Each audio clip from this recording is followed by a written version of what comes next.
Hi guys, today we're going to listen to and discuss the video that I had you watch yesterday, or 2 days ago if you watched it on Wednesday. So this song is called Ave Maria, which refers to the Mary, who was the mother of Jesus Christ. And most music in the early 1500s was actually based off of the Christian religion. So this specific song was actually written by a guy named Josquin de Prez, who's French. And it's called a motet. And we'll talk about motets later on in another time.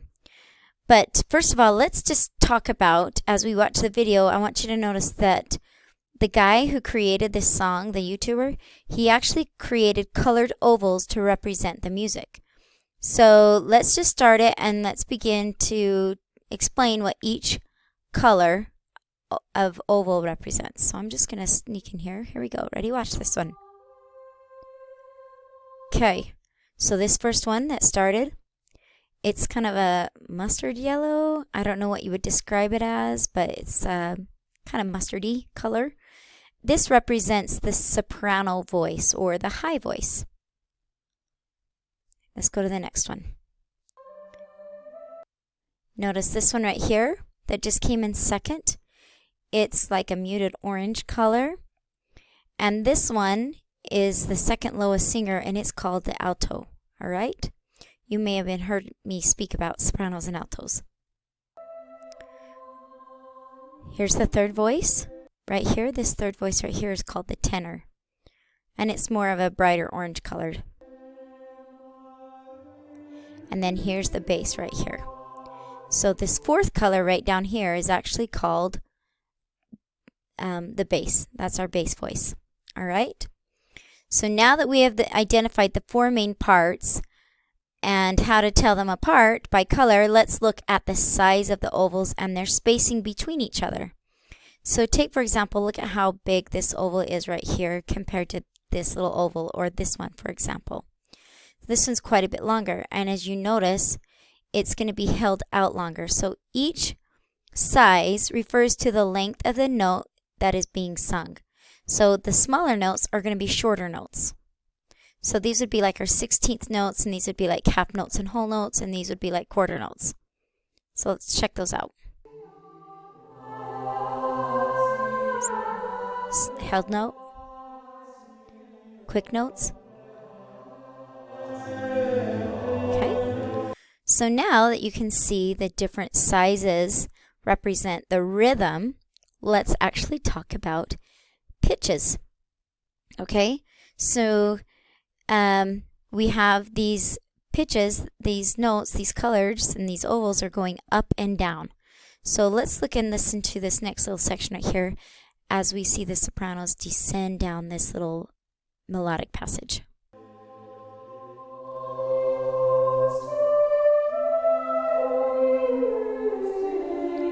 Notice the altos are going to meet. Okay, now right here, I want to, did you notice that they're all on the same, like kind of plane, so like high and low? These are all in the same area. They're lined up with each other. Well, this pitch or these pitches are all the exact same. So when people sing in the same pitch, it's called unison. So right here, the altos and the tenors meet up and sing the same pitches together. They're going to do it right here and right here. Let's listen to those.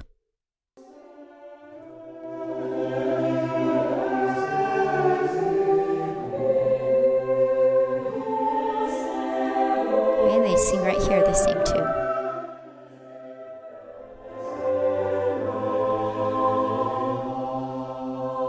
All right. So how many of you guys have noticed that there's actually an extra part? There's not just 4 parts. There's actually at least 5 parts here. Has anybody noticed that?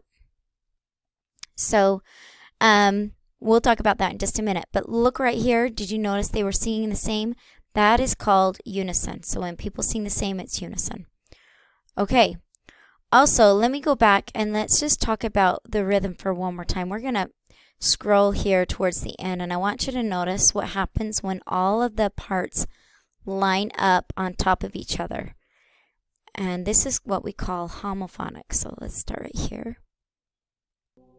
Notice these, they're all on top. see how they're singing together? The pitches are different. We have high, medium, low, and low, but they're all singing exactly together.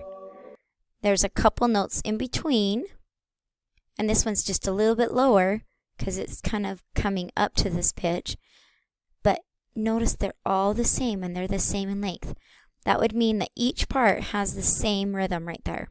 And that's mostly what you see in hymns, in church hymns, if you attend a church of some sort.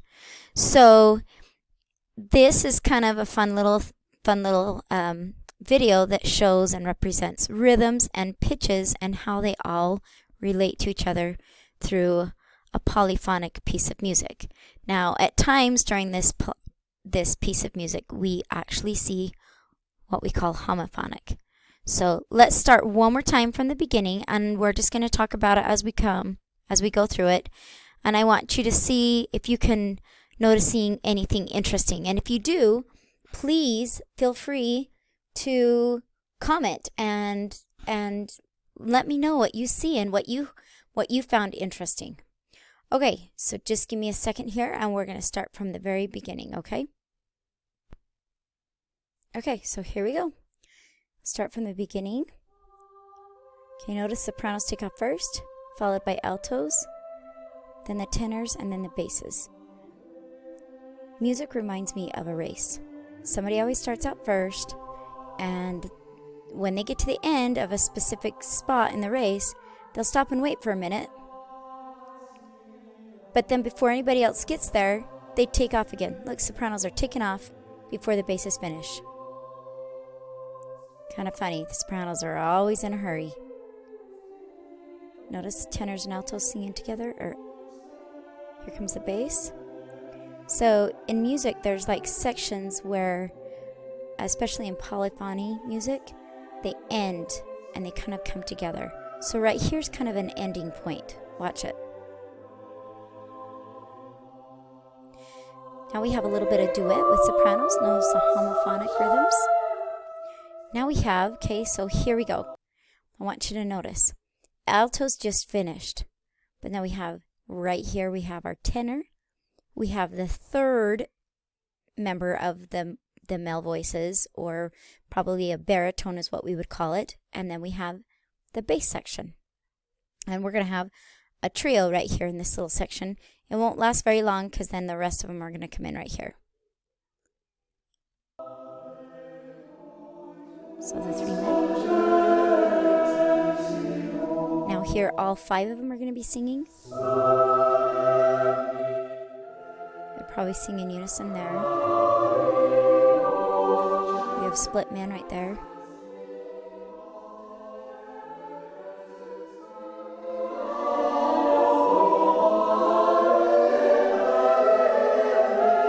Notice these long held notes. Okay, here's another ending of that section. New section is going to start. Sopranos and altos take off again. Okay, and here comes the bass and tenors with another duet. Right, here comes the sopranos, and I want you to watch this part. This is kind of a fun little part. The sopranos start up here, and they do this little descend, kind of like a little downhill in the run. So we have this little thing, and then here comes the altos. They're going to join in the fun. It's almost like they're like, oh, I'm just going to go and take a fun little run here down this little hill in the middle of a race. And then watch, everybody joins in.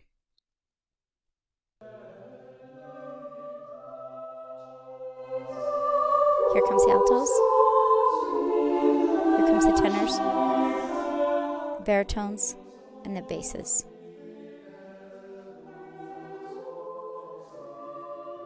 Sopranos and altos are done with the run, the race, the downhill, and they started something else. Bass and tenors just finished their downhill fun. They kind of ended there together. If you hear my kids in the background, sorry.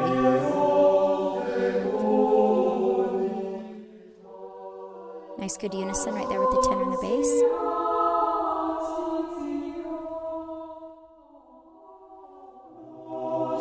Three parts there.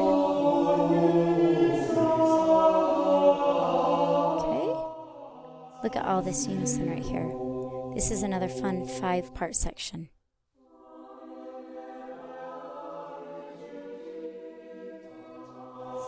Look at the big jumps that they're making. And the pitches.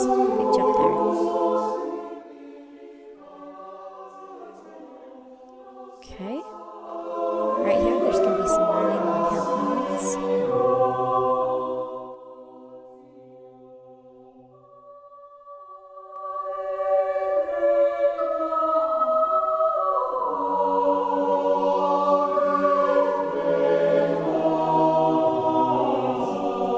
All these people singing right there in different rhythms. Now, if you've noticed, the rhythms go with the lyrics of the music, and that's one thing that's different about this kind of stuff versus instrumental. The lyrics are basically in control, well, not always, but a lot of times the lyrics are in control of the rhythm.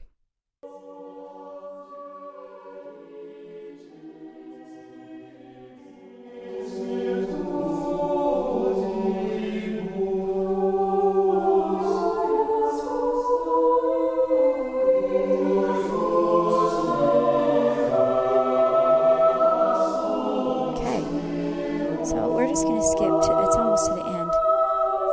I'll just let it keep playing, but just watch these notes and tell me what you hear and what you see.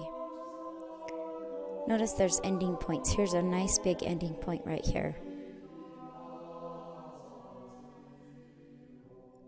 Okay, and now this is going to begin what we would call the coda or the ending. All unison in or harmonic. Called homophonic. So here's the homophonic part of this piece of music.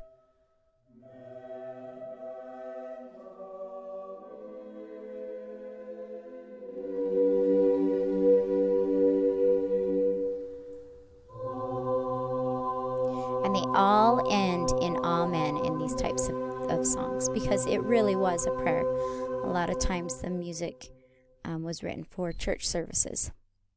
So, I hope that that made a little bit more sense and that you were able to see how you can look at this piece of music differently and define textures and different sections that create different sounds. Let me know what you thought.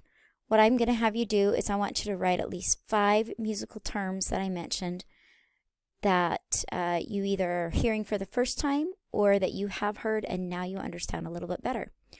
So this will be the last time we review this, but you can always go on and look at it if you ever want to. It's a fun little video, and I hope you enjoyed it. I hope it wasn't just me.